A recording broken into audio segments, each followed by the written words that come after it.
الله أكبر الله أكبر الله أكبر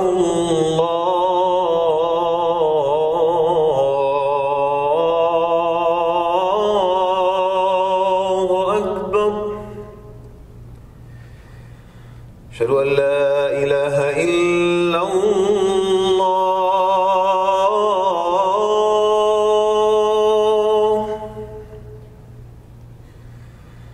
أشهد أن لا إله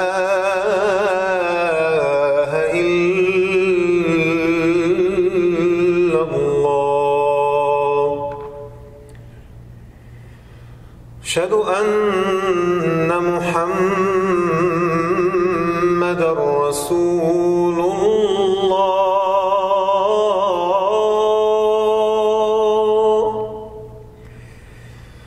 أشهد أن محمدًا رسول الله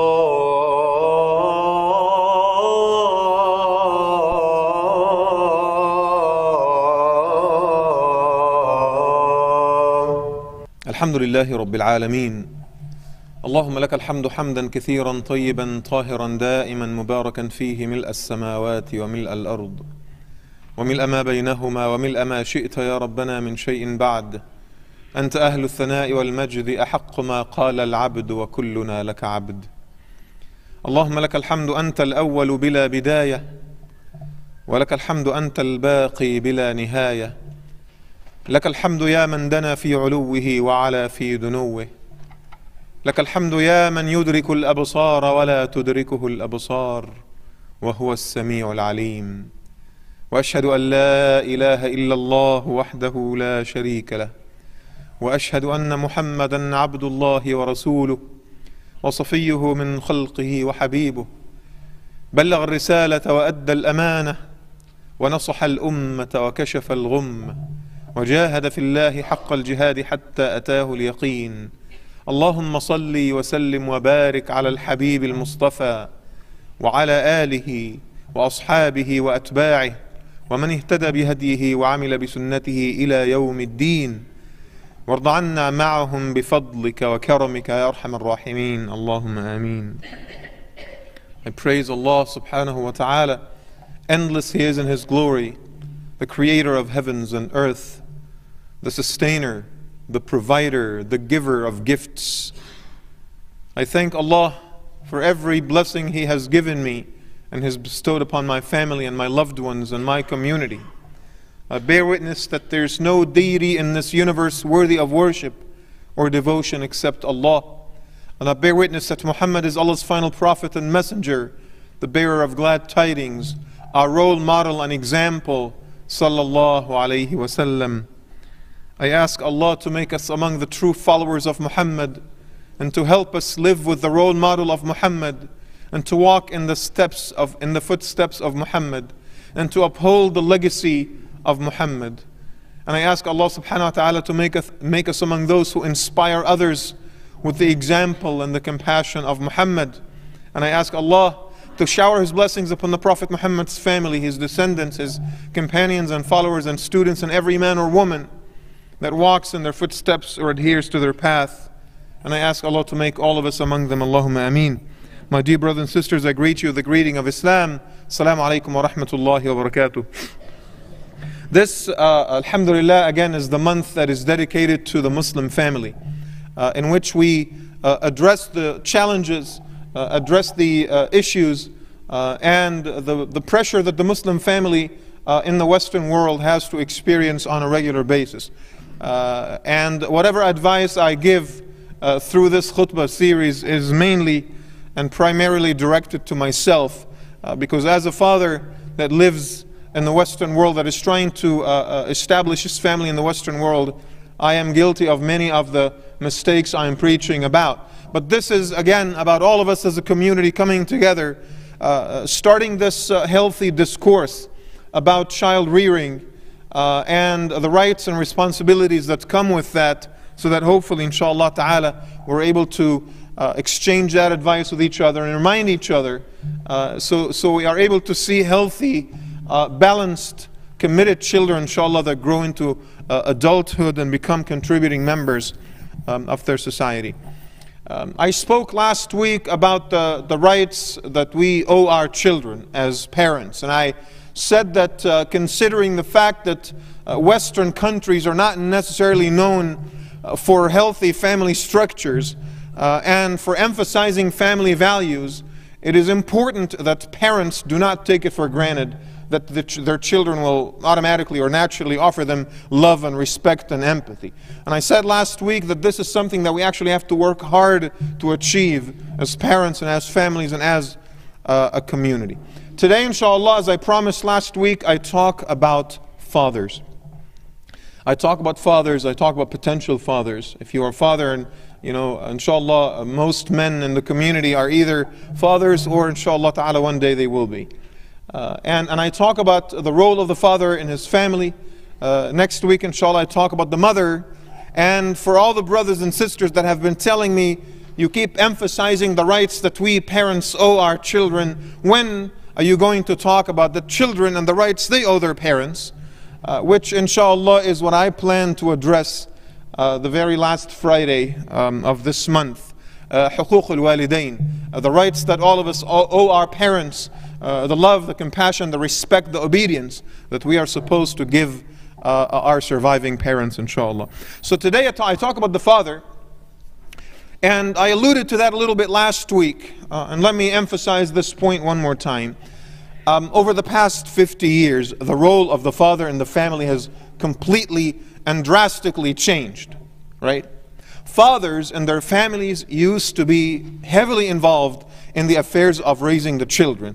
They used to be extremely involved. They teach the children guidance, they give them guidance, they teach them wisdom, they teach them about strength, about self-respect, about the norms of social relations, about how to appreciate the value of earning your living, how to carry yourself publicly, how to compel other people to show respect to you, how to be balanced between family and work and so forth. Fathers used to take their kids with them to work, you know, to the shop, to the business, whatever, at a young age in order to teach them the strength that they need to acquire over the course of their years, right?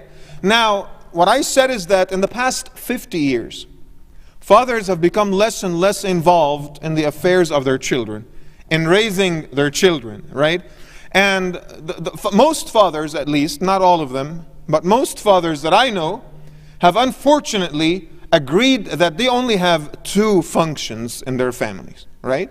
One of them is to be a financier, is to provide money for the family. I have to work day and night and make as much money as possible. That is my job. That is the extent of my job, right? I might do the backyard and mow the lawn every once in a while, but that is my responsibilities as a father are confined to the external domain of the house, not inside. And it is almost as if fathers have basically given their wives, provided that I'm talking about a typical Muslim family where the wife is stay-at-home mother, and that is, by the way, not necessarily the norm anymore. But let us say that I'm talking about that typical Muslim family where the father works and the mother is staying with the children at home, right? Fathers have basically delegated the notion of raising children to the mothers, right? Have given their wives the right of attorney. You take care of everything at home and I take care of everything outside the home. Again, 50 years ago that was never the case. There are things that you as a father can only teach your children and their mother will not be able to teach them. Allah subhanahu wa ta'ala wanted for the family to be man and woman, mother and father, because each one of us provides the children with value that the other cannot, right? What is so interesting, however, to make matters worse, is that, you know, not every mother is stay-at-home mother, right? So the father is working, is making money, because we're looking at each other, and we have all these expectations and aspirations and ambitions, and my cousin has this, and my uncle has that, and my neighbor bought a bigger house, so we are constantly trying to up the par. We're constantly trying to compete with other people around us and to make more money. And with that, we're spending more time working and earning our livings, right? So we used to give that right of attorney to our wives, but guess what? Now many sisters, and rightly so, they want to have careers and they want to have to work and pursue their own dreams, right? So the right of attorney passed from the father to the wife, and when the wife started going to work, right, it passed from the wife to the babysitter, right? So now the nanny is the one that is actually raising the children, right? Someone that we don't necessarily know where she came from or whatever, but you know, she looks like she's all right, right? I don't know anything about her, but you know, she has experience. Her resume speaks for itself. Father is not raising the children. Mother is not raising the children. Now the nanny, the babysitter, is raising the children. But again, let's make matters a little worse. The irresponsible babysitter has also given the right of attorney to the television. So she just sits there on her cell phone talking to whoever, and then the television is what's raising our children. Or, in more modern terms, the iPad. And that is it. Mom and dad are working, they're making a living, they're paying sums of money to a babysitter that is just a body at home, right? That's all she does. And then the television or a tablet is what is actually raising your children. And then those two parents, when their kids come out of age, and Khadija wants to get married to John, right? And little Abdullah now has a girlfriend and is about to renounce Islam, they come to us and they say, help us. Help us with our children. And I always have one response to them. We don't do miracles at the masjid, right? I'm not a magician. I cannot mend the damage that you have done to your family for 20 years in a couple of sessions. What do you think we are? We have some superpowers? And this is the story of many Muslim families that I experience and see on a regular basis. But let me take the discussion back to the father, because I earlier said that fathers of this age, they think they have two responsibilities. One is to finance their households. The other one, I think, is to get the kids in trouble. Dad comes home at 6 or 7, a long day of work and pressure, and starts seeing negative things at home. Oh, this is not supposed to be here. That's supposed to be there. Why is Abdullah saying this? Why is Khadija doing that? And then they start getting the kids in trouble. Ironically, I think something similar to that used to happen at the Prophet's time ﷺ as well, right? Because in the hadith, he says, إِنَّ شَرَّ الرِّجَالِ مَنْ إِذَا رَجَعَ بَيْتَهُ. The worst of men is one when he comes to his house, right? His wife gets depressed and his kids run away and they hide in the rooms, right? How often do you see that? Many fathers in the community, when they come home, everyone gets depressed. Because all they do is criticize, is point out faults and weaknesses and mistakes. You're supposed to do this. Hey, you're their mother. You're supposed to teach them stuff. Again, doesn't take responsibility. As if he has nothing to do with it whatsoever. And again, I repeat, I say this to myself before I say it to anyone else. Because sometimes I'm guilty of the same mistake. And I think that these are things that my wife is supposed to do. But then I have to sit down to myself and remind myself, parenting is the job of two people and not one. And we see single mothers and how much they suffer, right? Having to raise children on their own. So this is just the wrong picture that we're dealing with here, brothers and sisters. And I'm sending this message specifically to my brothers today, to the fathers and would-be fathers, inshallah ta'ala, in our community. And I want you to compare this image that I characterize as wrong with some of the descriptions that are mentioned in the Quran about how fathers interacted with their children. And I'm just going to share with you just a few examples, right? Ibrahim alayhi salam. We often think that the strongest relationship he had was with his son Ismail, right? Of course, sure. But the Quran also talks about a very special relationship that Ibrahim had with his son Yaqub as well. And Allah says in the Quran, وَوَصَّى بِهَا إِبْرَاهِيمُ بَنِيهِ وَيَعْقُوبُ. Ibrahim wanted to give advice to his sons and particularly Yaqub, right? يَا بَنِيَّ إِنَّ اللَّهَ اصْطَفَى لَكُمُ الدِّينَ فَلَا تَمُوتُنَّ إِلَّا وَأَنْتُمْ مُسْلِمُونَ. A father sits down with his children and he says to them this remarkable statement. my sons, my daughters, my children. Allah has handpicked the deen for you. He has chosen this deen. And when we say istafa, al-Mustafa sallallahu alayhi wasallam is the chosen one. And you can only choose if you have multiple choices, right? Which means that Allah subhanahu wa ta'ala meticulously handpicked the deen, right? And He appeals, Ibrahim alayhi salam appeals to the sense of honor of his children. Allah, He handpicked Islam for you. He chose it for you. So you have a sense of dignity as a child. Allah, the creator of heavens and earth, actually goes through the effort of choosing the deen for me. That means that the deen is important and the recipient of it is important as well. Right? He appeals to the sense of dignity of his children. He doesn't say, if you're not Muslim, you go to hellfire, right? If you don't pray, you go to hellfire. No, my son, Allah dignified you. He gave you the most beautiful gift that He handpicked personally. فَلَا تَمُوتُنَّ إِلَّا وَأَنْتُمْ مُسْلِمُونَ. Die not except in a state of Islam. Have you ever given your son that advice? Right? My son is sitting right here. I don't remember ever telling him, do not die except in a state of Islam. Wallah. I mean, we're struck by these Quranic truths. We read the ayat, we keep reading them, but sometimes the ayat doesn't hit a nerve until we sit with each other and really contemplate and ponder upon those verses. You talk to your children with love, with empathy, with affection. See, He says, Ya Baniya, which is a very empathetic and loving way to address your children, right? My beloved sons, right? Allah has handpicked this deen for you. Do not die except in a state of Islam. Right? Do not let yourself go out of this world except in a state of surrender to the Lord subhanahu wa ta'ala. Now, parenting involves direct and indirect ways, right?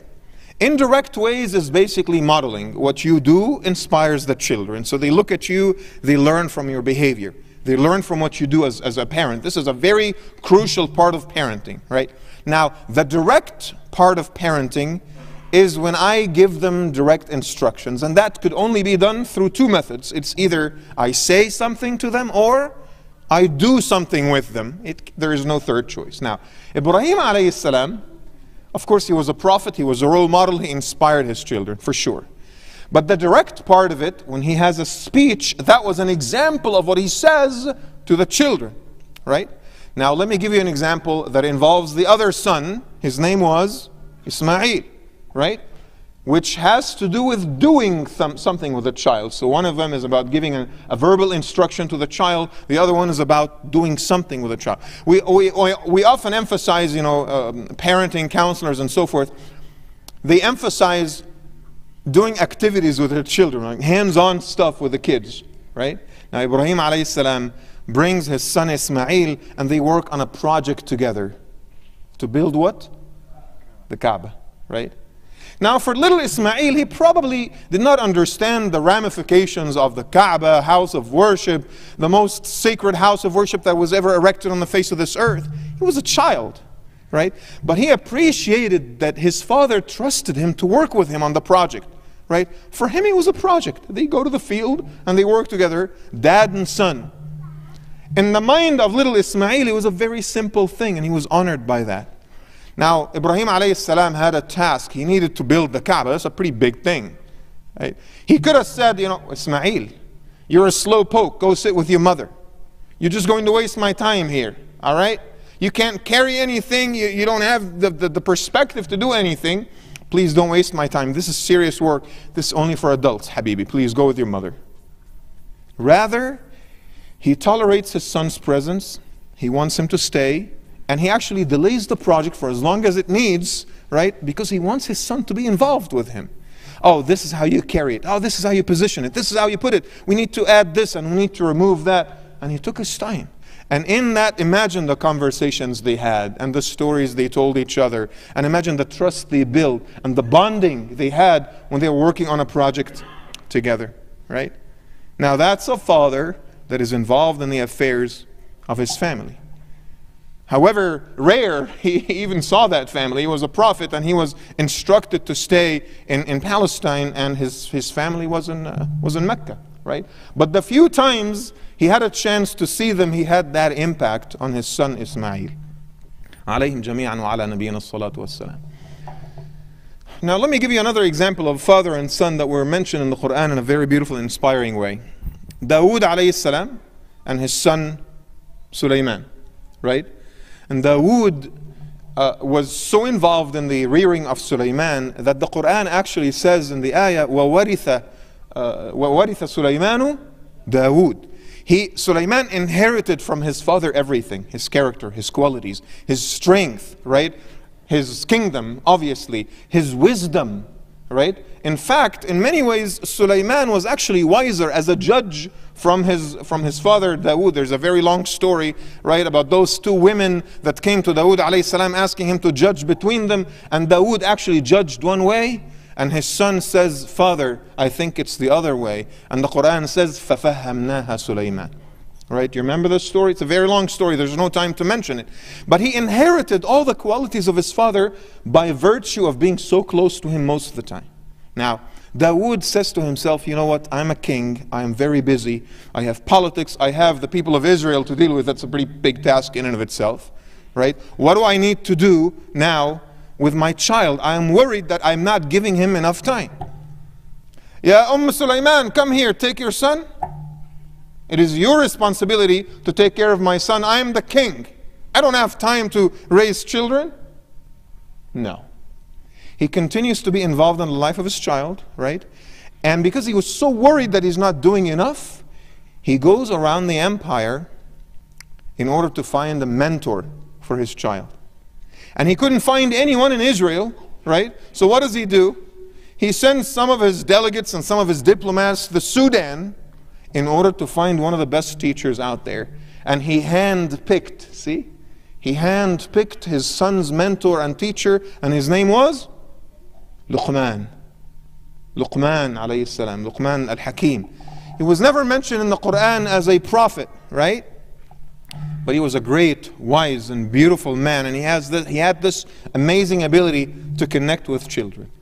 So he invited Luqman alayhi salam, a mentor, a role model, right, to teach his son Sulaiman, just in case he doesn't have enough time to spend with him as he should.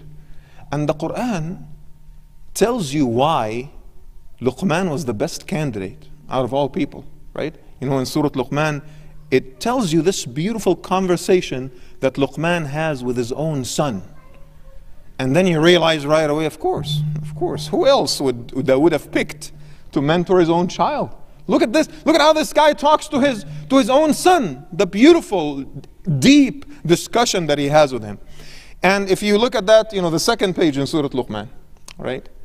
And you read the conversation, wallahi, brothers and sisters, let your heart go and let your mind go.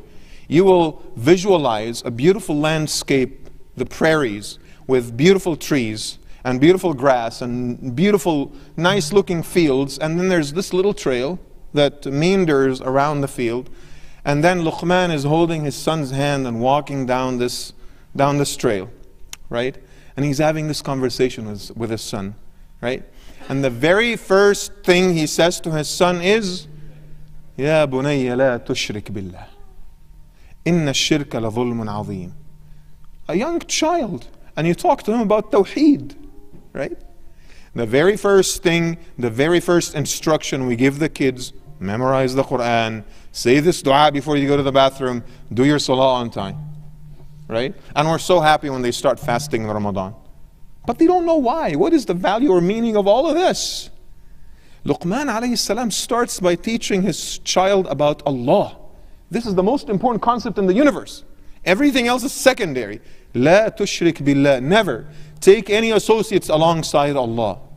And it's shirk in the two senses, you know, in the major shirk, shirk al-a'zam, where you actually take an object of worship, literally. Alhamdulillah, it doesn't happen anymore. Or a shirk al-khafi, the minor, hidden form of association with Allah, in which you do acts of worship, intending to get praise and recognition from people, and you're being hypocritical about it, right? You pray because you want people to say, you're mashallah, look at this kid, he's very religious. You donate at the event and you raise your hand because you want people to recognize you and think you're a charitable person, right? So he says to him, do not take any object before Allah subhanahu wa ta'ala. لا تشرك بالله إن الشرك لظلم عظيم. Indeed, this is one of the worst crimes and of the worst forms of aggression. He talks to a kid, right? And he tells him these things. And then Allah subhanahu wa ta'ala does something very, very strange. The very first bit of the conversation, and Allah interrupts the conversation. And He starts talking to us, instructing us. Now it's not Luqman is talking to his son anymore. It is Allah talking to us. وَوَصَّيْنَا الْإِنسَانَ بِوَالِدَيْهِ. Instructions about respecting and loving and cherishing your parents. Why is it that Allah subhanahu wa ta'ala interrupts Luqman's conversation with his son? He interrupts the narrative and He instructs us to show love and affection to our parents. Is perhaps a question we can answer inshallah in the second khutbah. I ask Allah subhanahu wa ta'ala to accept our good deeds, to establish us with firmness on His path, and to inspire all of us parents inshallah to do everything in our capacity to raise our children in a godly and a divinely inspired manner. Brothers and sisters, raise your hands and ask Allah for forgiveness and pray to Him. Ud'u Allah wa antum muqinun bil ijaba. إن الحمد لله نحمده ونستعين به ونستهديه ونستغفره ونعوذ بالله من شرور أنفسنا وسيئات أعمالنا من يهده الله فهو المهتدي ومن يضلل فلن تجد له وليا مرشدا وأصلي وأسلم على المبعوث رحمة للعالمين وقائد الغر الميامين محمد صلى الله عليه وسلم في الأولين وفي الآخرين وفي الملأ الأعلى إلى يوم الدين. اللهم صل وسلم وبارك على محمد وعلى آله وصحبه وسلم يا رب تسليما كثيرا. Today, brothers and sisters, I wanted to sort of adjust and redefine the role of a father in his family. And I said that historically fathers were providers of guidance, providers of strength, givers of wisdom. They modeled their children's behavior and they were the greatest role models and the greatest inspiration in the lives of their children. Nowadays, fathers are not as involved. They think that their main job is to make money for the family, and they let their wives to be the primary and the sole provider of child rearing. And many of the sisters in the community that have to go to work, they in return delegate that responsibility to a babysitter, and the babysitter delegates it to television, and the children are lost. And I wanted to again reignite, inshallah, that understanding in our hearts that you as a father, it doesn't matter what you do, it doesn't matter how busy you are, you should be as involved in the affairs and the life of your children as the mother is. And I gave you a couple of examples from the Quran, the relationship between Ibrahim alayhi salam and his sons Yaqub and Ismail, the relationship between Dawood alayhi salam and Sulaiman, and how Dawood hired this mentor, Luqman al-Hakim, Luqman the wise that came from Africa, in order to become his child's mentor. And the Quran in Surah Luqman, and see that's the honor. It's an honor to teachers and educators and mentors, that the only thing noteworthy about Luqman alayhi salam is that he was a great teacher. He was an amazing mentor, right? And for that Allah subhanahu wa ta'ala named a surah after him in the Quran, right? That we will continue to recite until the day of judgment. And I said that the surah provided the reasoning behind Dawood's decision to hire Luqman to become his son's teacher. And he has this conversation with his own son, right? And the very first statement he makes, he advises his son against taking partners alongside Allah subhanahu wa ta'ala. Do not commit shirk, for this is the worst form of aggression. And then Allah interrupts the conversation and he goes into talking about how we are supposed to show love and respect to our parents, right? وَوَصَّيْنَا الْإِنسَانَ بِوَالِدَيْهِ حَمَلَتْهُ أُمُّهُ وَهْنًا عَلَى وَهْنٍ and so on and so forth, right? Reminds you of your mother and your father and your parents and the blessings they have given you and the rights you owe them. And I left with the question, why did Allah interrupt the conversation? And in my judgment, the answer is simple. After Allah subhanahu wa ta'ala establishes to you as parents that this is what an ideal parent does, this is what Luqman does to his son, if you are that type of parent, then you can have the expectations of your children, right? So it starts with parents that are making sacrifices and are being good fathers and mothers to their children and are doing everything in their capacity, right, to provide for their children and to inspire their children and to teach and educate their children. After you have established that, this is the time for you to start having expectations of love and respect and empathy and compassion from the children. Allah subhanahu wa ta'ala wants to balance the equation. But before anyone thinks, okay, does that mean if my parents are not good parents, I don't owe them any respect? Before that idea jumps to our heads, Allah subhanahu wa ta'ala further continues to teach us about the rights that we owe our parents, right? And He says, وَإِن جَاهَدَاكَ عَلَىٰ أَن تُشْرِكَ بِي مَا لَيْسَ لَكَ بِهِ عِلْمٍ. Even if they, so your parents are not Muslim, to all our convert brothers and sisters here, your parents are not even Muslim. Not only that, they are forcing you to renounce Islam.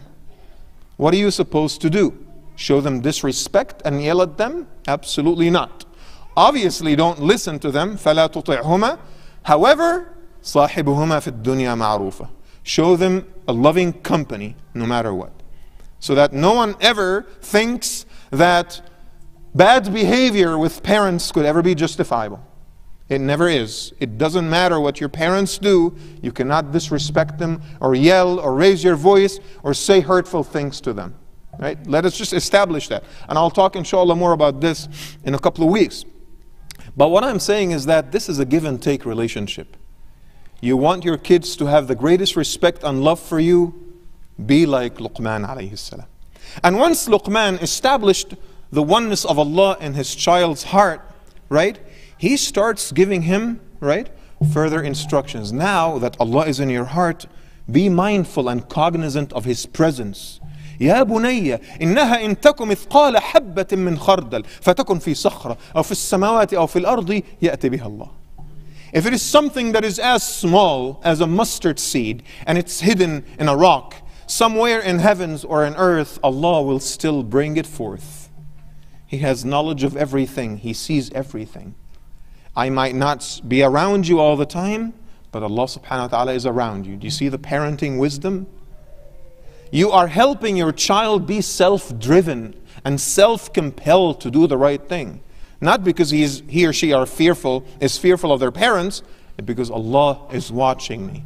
Allah subhanahu wa ta'ala maintains a watchful eye over me at all times. So you establish tawheed, you establish awareness of Allah subhanahu wa ta'ala in the heart of a child, and now we start expecting them to do stuff. Ya bunayya, aqim as-salah. Now we start talking about prayers. Because now this is a child that loves Allah and is aware of Allah's presence. Now let us establish our prayers, and with it, the other rituals of the deen. But it doesn't end at that. See, I want you to understand why Luqman deserved that job. Ya bunayya aqim as-salah. وَأْمُرْ بِالْمَعْرُوفِ وَانْهَى عَنِ الْمُنْكَرِ. Let us translate the teachings of the deen into action, to change society, to make your community a better place. You see something that is good, support it. You see a good cause, be part of it. You see something that is evil, tyranny or injustice, you stand against it. Enjoin what is right and forbid what is wrong. Because religion is not a set of beliefs and rituals. It is something that is supposed to reflect on your social behavior. And if you do all of those things, you will eventually get yourself in trouble one way or another. With other people who might get offended, with political authority. But I want you to be patient when that day comes. وَاصْبِرْ عَلَى مَا أَصَابَكَ إِنَّ ذَلِكَ مِنْ عَزْمِ الْأُمُورِ. Isn't that amazing? This is the story of everyone's life in one sentence. Establish tawheed, the presence of Allah subhanahu wa ta'ala, and then take it a notch up. Start practicing Islam, translate Islam into social behavior and activism and helping your society and community, and be patient with the consequences that might come, right? But never let all of that get to you and make you arrogant and make you think you're a hero and you deserve everyone's respect and you think you're all that. وَلَا تُصَعِّرْ وَلَا تَمْشِ فِي الْأَرْضِ مَرَحًا. He says to his son, do not let all of that cause you to have this false pride, right? This arrogance. وَلَا تُصَعِّرْ خَدَّكَ لِلنَّاسِ. You walk like this, giving people your cheek, as if they're lower than you. Oh, look at me, I am religious, I am an activist, I know about the deen, I am this and I am that. That means I'm better than you. So Luqman builds it up, but then he brings his son back to humility. Do you see the curve? Right? And not even that. He emphasizes the humility part, and he says, even like raising your voice, talking in loud, inappropriate manner that is not becoming of a humble worshipper of Allah subhanahu wa ta'ala. Inna ankar al-aswati la sawt al-hamir. And he gives them an example of the sound that the donkey produces as one of the most repulsive sounds. When you're arrogant and you speak to people with arrogance and loudness like this, you sound like that animal. Right? Do you see the parenting cycle? Do you see the curve? Right? And that was Luqman alayhi salam, and that is why he deserved to be handpicked by Dawood to be a mentor of Sulaiman. And that is the whole point, brothers and sisters, of this khutbah. I invite you, just don't even open the Quran. Go to the internet and search for Luqman, Luqman, and read up on Luqman alayhi salam and his parenting style, right? And how he treated the children, and especially the fathers, who think that they can just get away with a paycheck they put in their wife's lap at the end of the month. Read up on Luqman alayhi salam and see what kind of father he was, so that inshallah ta'ala one day when you expect your children to show you the utmost love and respect, to think of you as the role model and their example to follow and the greatest inspiration in their lives, then it becomes a justifiable thought. I ask Allah subhanahu wa ta'ala to help us correct our behavior, to help us overcome our weaknesses and shortcomings, and to overcome the tendencies and leanings of our hearts. I ask Allah subhanahu wa ta'ala to make goodness the natural impulse of our being. I ask Allah subhanahu wa ta'ala to make us loving, compassionate, and humble and charitable people. I ask Allah subhanahu wa ta'ala to remove arrogance and covetousness, and to remove greed from our hearts. And I ask Allah subhanahu wa ta'ala to replace that with humility, with generosity, and with love, empathy, and compassion to everyone around us. I ask Allah subhanahu wa ta'ala for all our brothers in this community to become the best fathers they could ever be, and to be the most involved in the affairs of their children. And I ask Allah subhanahu wa ta'ala to bless them with children that will be the satisfaction of their eyes and hearts, inshallah, when they grow up. I ask Allah subhanahu wa ta'ala for our sisters in the community to be the best mothers they could be. And I ask Allah subhanahu wa ta'ala to provide them with ideas and innovations and methods and instruments and tricks to be able to overcome the challenges of raising children in this part of the world. And I ask Allah subhanahu wa ta'ala to help us as a community come closer to each other and work with each other for the sake of our families and the sake of our communities. اللهم آمين. اللهم اغفر لنا يا ربنا ما قدمنا وما أخرنا وما أسررنا وما أعلنا وما أنت أعلم به منا. تقبل منا إنك أنت السميع العليم وتب علينا إنك أنت التواب الرحيم.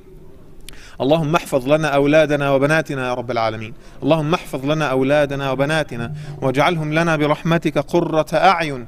اللهم يا ربنا أعنا وأعنهم على عبادتك وشكرك وذكرك. اللهم أدخلنا معهم الجنة يا رب العالمين. اللهم أعنهم يا ربنا واحفظهم من شياطين الإنس والجن. اللهم اجعلهم عبادا لك شكارين، عبادا لك مخبتين، عبادا إليك منيبين برحمتك يا أرحم الراحمين. اللهم زدنا إيمانا وعلما وحببنا في بعضنا البعض يا رب العالمين. اللهم واجمعنا على قلب أتقى واحد فينا وارزقنا الخير والبركة في هذه الدنيا وارزقنا جنتك في الآخرة برحمتك يا أرحم الراحمين. اللهم اغفر لنا ذنوبنا وإسرافنا في أمرنا وثبت أقدامنا وانصرنا على القوم الكافرين. اللهم اغفر للمؤمنين والمؤمنات والمسلمين والمسلمات الأحياء منهم والأموات إنك سميع قريب مجيب الدعوات يا رب العالمين. وأقم الصلاة إن الصلاة كانت على المؤمنين كتابا موقوتا.